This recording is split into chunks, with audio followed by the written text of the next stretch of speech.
Hello friends, आप सभी को एमबी जीनियस चैनल की ओर से प्यार भरा नमस्कार। आज पुनः आपका प्यारा दोस्त, प्यारा भाई मुकेश कुमार आप लोगों के बीच में प्रेजेंट हुआ है फेडरलिज्म का पार्ट 3 लेकर के। पार्ट 1 और पार्ट 2 हम लोग पढ़ चुके हैं पिछला क्लास में। पार्ट 1 में हम लोग समझे थे कि फेडरलिज्म क्या होती है, व्हाट इज फेडरलिज्म, फेडरलिज्म क्या होती है।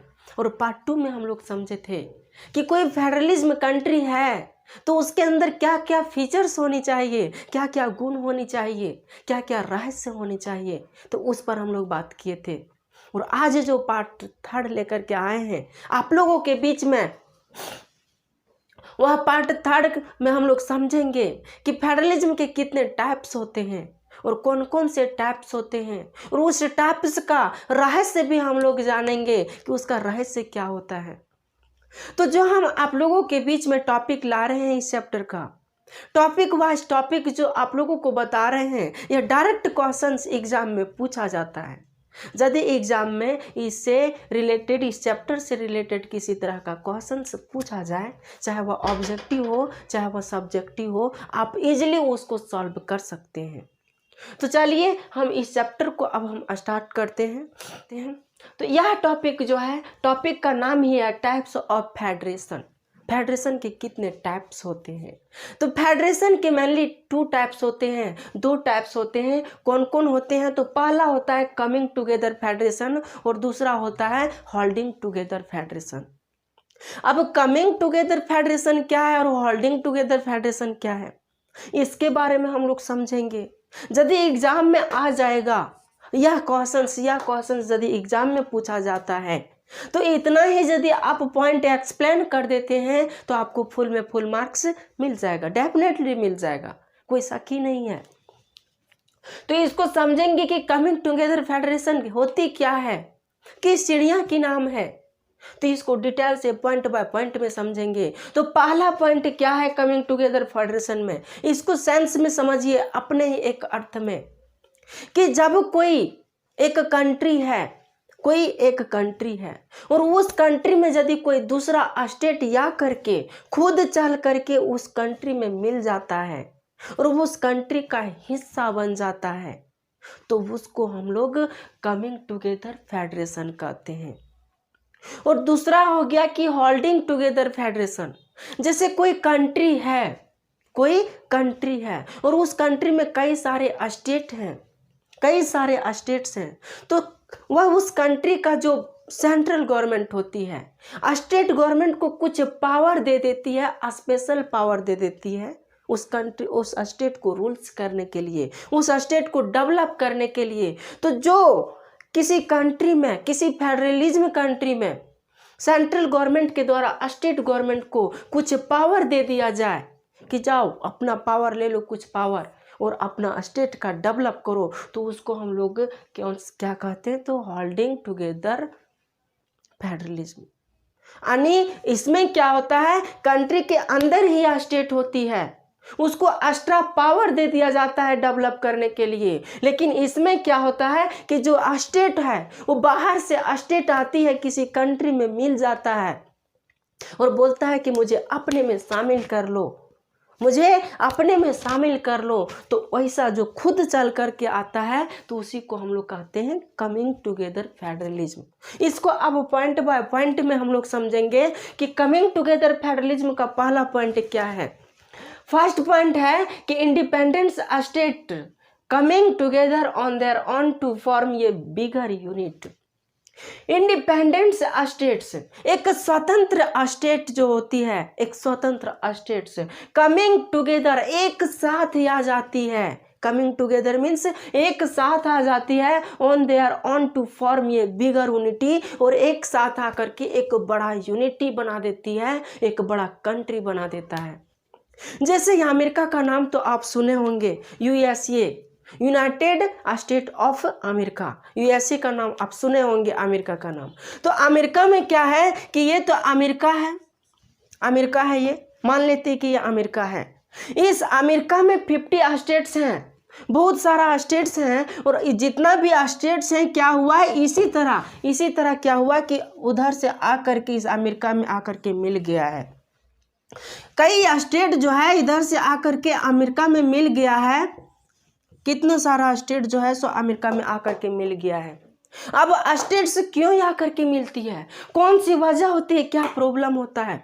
तो जो छोटा छोटा स्टेट्स होती है उसे डर लगा रहता है कि कहीं अपने कंट्री को हम बचा नहीं पाए, अपने स्टेट को हम बचा नहीं पाए, कोई दूसरा कंट्री हम पर रूल्स ना कर दे, हम पर अटैक ना कर दे। तो इस डर से वह क्या करता है कि डेवलप कंट्री के साथ हाथ बढ़ा देता है और उसके साथ आकर के मिल जाता है। तो मिल जाता है, ठीक है, तो मिल जाता है किसी कंट्री में, तो वह एक यूनिटी, एक कंट्री बन जाती है। तो उसी को हम लोग कहते हैं फेडरलिज्म, यानी hold coming together federation country. Coming together federation country यानी कमिंग टुगेदर फेडरेशन कहते हैं। अमेरिका में हो गया, ऑस्ट्रेलिया में हो गया। ऑस्ट्रेलिया में क्या है कि ऑस्ट्रेलिया का पहले नाम था ओसनिया।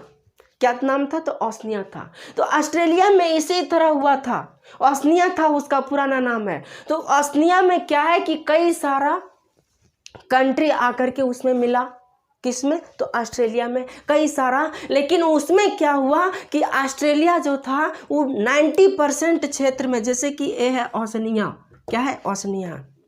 इस ओसनिया में कई सारा स्टेट आकर के मिलता है, कई सारा स्टेट, बहुत सारा स्टेट आकर के मिलता है।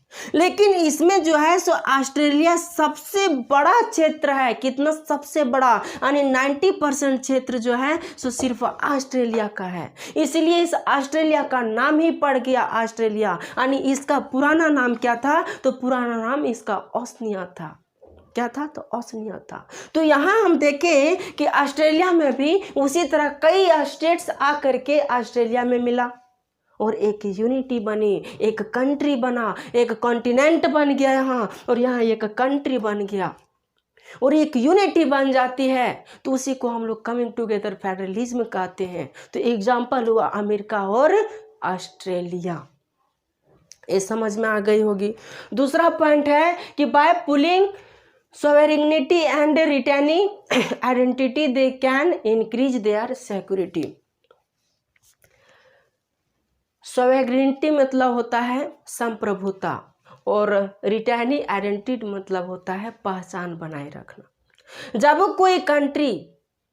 कोई छोटा स्टेट किसी कंट्री में या करके मिलता है और वह एक यूनिटी बनाती है, क्या बनाती है? यूनिटी। जैसे ये अमेरिका है, इस अमेरिका में यदि कोई छोटा सा देश, छोटा सा स्टेट या छोटा सा देश, कोई भी क्षेत्र हो आकर के इसमें मिल रही है, तो क्या अमेरिका में इसको अधिकार दिया जाएगा कि नहीं? दिया जाएगा कि नहीं, उस पर बात कर रही है यह पॉइंट दूसरा। तो यदि कमिंग टुगेदर फेडरेशन के अंतर्गत कोई कंट्री बाहर से चल करके किसी कंट्री में शामिल होता है या कोई स्टेट बाहर से आकर के किसी कंट्री में शामिल होता है, तो उस कंट्री को उतना ही अधिकार दिया जाएगा जितना पहले से अमेरिका के निवासियों को अधिकार दिया जाता था। पहले से जो वहाँ निवास करते थे उसको जितना अधिकार दिया जाता था उतना ही अधिकार उस कंट्री को भी दिया जाएगा, उस स्टेट को भी दिया जाएगा जो खुद चल करके अमेरिका में आया है। इसकी संप्रभुता का ध्यान रखा जाएगा, इसकी संप्रभुता का ध्यान रखा जाएगा। इसका अपना एक सिक्योरिटी होगा, ये भी अपना सिक्योरिटी बढ़ा सकते हैं। यह क्या कहता है कि दे कैन इंक्रीज देयर सिक्योरिटी, ये भी अपना सिक्योरिटी बढ़ा सकते हैं। यानी ये नहीं कि जो स्टेट पहले आ चुका है, मान ली कि कोई स्टेट पहले आ गया तो उसको अधिक अधिकार मिलेगा, ऐसा नहीं है।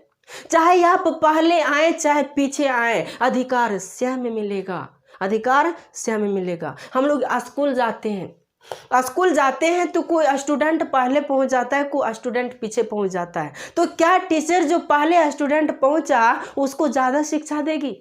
नहीं, यानी दोनों को सेम शिक्षा मिलेगा, चाहे वह पहले पहुंचा चाहे पीछे पहुंचा। तो उसी तरह यहाँ भी है, कोई कमिंग टुगेदर फेडरेशन कंट्री के अंतर्गत कोई स्टेट या कोई कंट्री एक कंट्री में आकर के शामिल हो जाता है तो उस कंट्री को भी उतना ही अधिकार मिलेगा जितना अधिकार पहले जो वहाँ निवास करते थे अमेरिका में उसको मिलता था। तो अनिश्चय अधिकार मिलेगा। अमेरिका एक कंट्री है, अमेरिका में बहुत सारा स्टेट आकर के मिला है। तो स्टेट क्यों मिलती है? स्टेट इसलिए मिलती है कि उसे डर रहता है, उसे डर रहता है कि कहीं कोई कंट्री हम पर अटैक ना कर दे। कोई छोटी छोटी स्टेट, छोटा छोटा स्टेट रहता है तो वह किसी यूनिटी में रहना पसंद करता है। तो ये हुआ कमिंग टुगेदर फेडरलिज्म का दूसरा पॉइंट।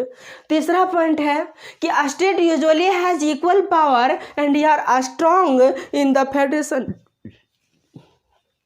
स्टेट के पास जो है सो सामान्यतः स्टेट के पास जो है सो सामान्यतः बराबर पावर होती है, इक्वल पावर होता है। जितना पावर इसको होगा, पहले जो निवास करते थे जितना पावर उसको होगा उतना पावर इसको भी होगा जो पीछे आए हैं। यानी पावर सब किसी को, हर किसी को इक्वल पावर ही होगा। तो यह पॉइंट यही बताता है। तो ये रहा हमारा कमिंग टुगेदर फेडरेशन। अब दूसरा है holding together federation. Holding together federation, holding मतलब ही क्या होता है? होल्डिंग मतलब पहले से जो रखा हुआ चीज है। होल्ड मतलब रखा हुआ चीज। तो जैसे हमारा इंडिया क्या हमारा होल्डिंग टुगेदर फेडरेशन के अंतर्गत आता है। इंडिया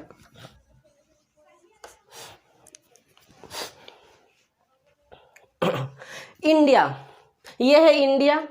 इस इंडिया में क्या है? कई सारा स्टेट है, यहाँ भी स्टेट, यहाँ भी स्टेट, कई सारा स्टेट है, पूरा स्टेट से भरा हुआ है। यानी टोटल जो है सो 28 स्टेट है और 8 जो है टेरिटरीज स्टेट है, टेरिटरीज यूनियन है। 8 जो है सो टेरिटरीज यूनियन है और 28 जो है सो स्टेट्स है। तो 28 स्टेट्स मिल करके एक कंट्री को निर्माण किया है और 8 टेरिटरीज मिल करके एक कंट्री का निर्माण किया है। तो यहाँ जो स्टेट निवास करते हैं, यहाँ जो स्टेट पाया जाता है वह एक कंट्री के अंतर्गत पाया जाता है। पूरा एक कंट्री हमारा इंडिया क्या है? एक कंट्री है। तो कंट्री के अंतर्गत क्या है? वह स्टेट पाया जाता है, उसके रूल्स में होता है। लेकिन होल्डिंग टुगेदर फेडरेशन में क्या एक्सप्लेन है, क्या अधिकार है कि इसके अंतर्गत जो भी स्टेट आती है, सेंट्रल गवर्नमेंट और स्टेट गवर्नमेंट और लोकल गवर्नमेंट यानी डिफरेंट लेवल ऑफ गवर्नमेंट होती है। तो सेंट्रल गवर्नमेंट क्या करती है? अपना कुछ पावर स्टेट गवर्नमेंट को दे देती है। किसको? स्टेट गवर्नमेंट को। कुछ पावर स्टेट गवर्नमेंट को दे देती है, इसलिए क्योंकि आप डेवलप करें अपने स्टेट का। डेवलप करने के लिए उसको कुछ स्पेशल पावर दे देती है। किसको? स्टेट को। लेकिन वो जो स्टेट होती है वह सेंट्रल के अंतर्गत होता है। यदि वह स्टेट अलग होना चाहेगा कि हम अलग कंट्री बनाएंगे तो वह स्टेट नहीं बना सकता, क्योंकि वह किसके अंतर्गत होगा? तो सेंट्रल के अंतर्गत होता है। तो इसमें जो फर्स्ट पॉइंट है कि ये large country decide to divides it's power between constituents states and the national governments. यानी एक बहुत बड़ा कंट्री, जब कई बहुत बड़ा कंट्री हो और उस कंट्री में कई सारा स्टेट्स हो तो वहाँ की जो गवर्नमेंट होती है, वहाँ का जो सेंट्रल गवर्नमेंट होता है, कुछ स्पेशल पावर स्टेट गवर्नमेंट को दे देती है। तो यही पहला पॉइंट बता रहा है। दूसरा पॉइंट क्या है कि the central governments trades to be more powerful states. इसमें ये क्या है होल्डिंग टुगेदर फेडरेशन में कि सेंट्रल गवर्नमेंट जो होगी वह मोस्ट पावरफुल होगी, स्टेट गवर्नमेंट से ज़्यादा पावरफुल होगी। जो भी सेंट्रल गवर्नमेंट होगी, जैसे हमारा इंडिया है, इंडिया में सेंट्रल गवर्नमेंट है, स्टेट गवर्नमेंट है। सेंट्रल गवर्नमेंट में प्रेजेंट में कौन है? तो हमारे मोदी जी। स्टेट गवर्नमेंट में जो स्टेट का चीफ सीएम होता है, चीफ मिनिस्टर होता है, वो है स्टेट गवर्नमेंट। लेकिन क्या जितना पावर हमारे सेंट्रल गवर्नमेंट को है उतना पावर चीफ मिनिस्टर को है, स्टेट गवर्नमेंट को है? नहीं है। यानी पावर जब होल्डिंग टुगेदर फेडरेशन में जो पावर है सो स्टेट गवर्नमेंट को कम पावर दिया जाता है और सेंट्रल गवर्नमेंट के पास अधिक पावर है, क्योंकि सेंट्रल गवर्नमेंट एक कुछ पावर स्टेट गवर्नमेंट को दे देती है उस स्टेट को डेवलप करने के लिए, उस स्टेट को रूल्स करने के लिए।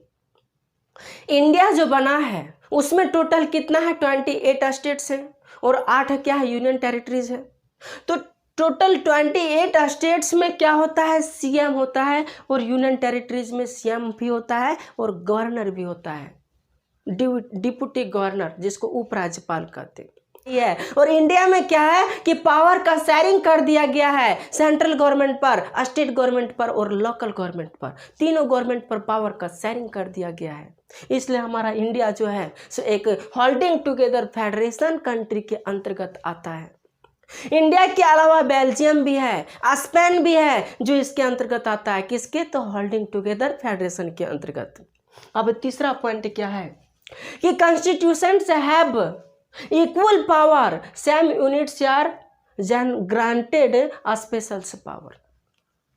कॉन्स्टिट्यूशन जो है हमारे कंट्री के अंदर यानी होल्डिंग टुगेदर फेडरेशन कंट्री के अंदर जो कॉन्स्टिट्यूशन होता है यानी जितने भी स्टेट्स होते हैं सबको इक्वल पावर दिया जाता है, लेकिन किसी किसी स्टेट्स को स्पेशल पावर दिया जाता है। स्पेशल पावर भी उसे दे दिया जाता है। जैसे हमारा इंडिया में जम्मू कश्मीर यदि देखा जाए तो वह एक स्टेट था, पहले क्या था? एक स्टेट था, तो उसको एक स्पेशल पावर दिया था 320 धारा के तहत यानी 370 धारा के तहत उसको स्पेशल पावर दिया गया था। स्पेशल पावर क्या दिया गया था कि 370 धारा के अंतर्गत यदि कोई दूसरा स्टेट का पर्सन जम्मू कश्मीर में जमीन लेना चाहेगा तो वह नहीं ले सकता था। यदि कोई दूसरा स्टेट का पर्सन जम्मू कश्मीर में शादी करना चाहता था तो वह नहीं कर सकता था। पहले जब 370 धारा लागू था कहाँ? जम्मू कश्मीर में। तब चाहे क्यों नहीं दोनों यानी एक जम्मू कश्मीर का लड़का या एक दूसरी स्टेट का लड़की एक दूसरे से क्यों ना प्यार के बंधन में हो, लेकिन उन दोनों के बीच में कभी शादी नहीं हो सकती थी। जम्मू कश्मीर के यदि लड़का चाहेगा यानी जम्मू कश्मीर के लोग यदि चाहेंगे तो वह दूसरे जगह जमीन खरीद सकते थे, लेकिन यदि दूसरा स्टेट के लोग वहां जमीन खरीदना चाहेंगे तो वह नहीं खरीद सकता था। यानी उसे एक स्पेशल पावर दिया गया था, स्पेशल पावर दिया गया था। लेकिन जब देखा गया कि वहां करप्शन धीरे धीरे बढ़ते जा रहा है, वहां दंगा फसाद धीरे धीरे बढ़ते जा रही है, तो गवर्नमेंट ने जो 370 धारा एक्ट पहले से अप्लाई किए थे उसको डिस्चार्ज कर दिया यानी उसको हटा दिया। अब जब वह 370 धारा हटा दिया गया तब जम्मू कश्मीर एक क्या बन गया? यूनियन टेरिटरीज कंट्री बन गया, यानी यूनियन टेरिटरीज में बन गया ना, यानी वह हमारे यूनियन टेरिटरीज के अंतर्गत कहलाने लगा अब से। तो देखें कि जम्मू कश्मीर में कुछ स्पेशल पावर दिया गया था, उसी प्रकार मणिपुर मेघालय को भी कुछ स्पेशल पावर दिया गया है उस रीजन के क्षेत्र पर। तो जब होल्डिंग टुगेदर फेडरेशन कंट्री के अंतर्गत ऐसा होता है कि स्टेट में क्या होता है, स्टेट को इक्वल पावर दिया जाता है, लेकिन कुछ क्षेत्रों में कुछ स्टेटों में उसकी कंडीशन को देखते हुए उसकी अवस्था को देखते हुए स्पेशल पावर दे दिया जाता है। किसमें? तो इसमें होल्डिंग टुगेदर फेडरेशन में। तो ये रही हमारा तीसरा पॉइंट जो बता रहा है वही बता रहा है। तो आप लोगों को ये जो पॉइंट हम जो टाइप्स ऑफ फेडरेशन बताएं अच्छी तरह से समझ में आ गया होगा। तो यहीं पर आज का सेशन को एंड करते हैं। Thank you very much. जय हिंद।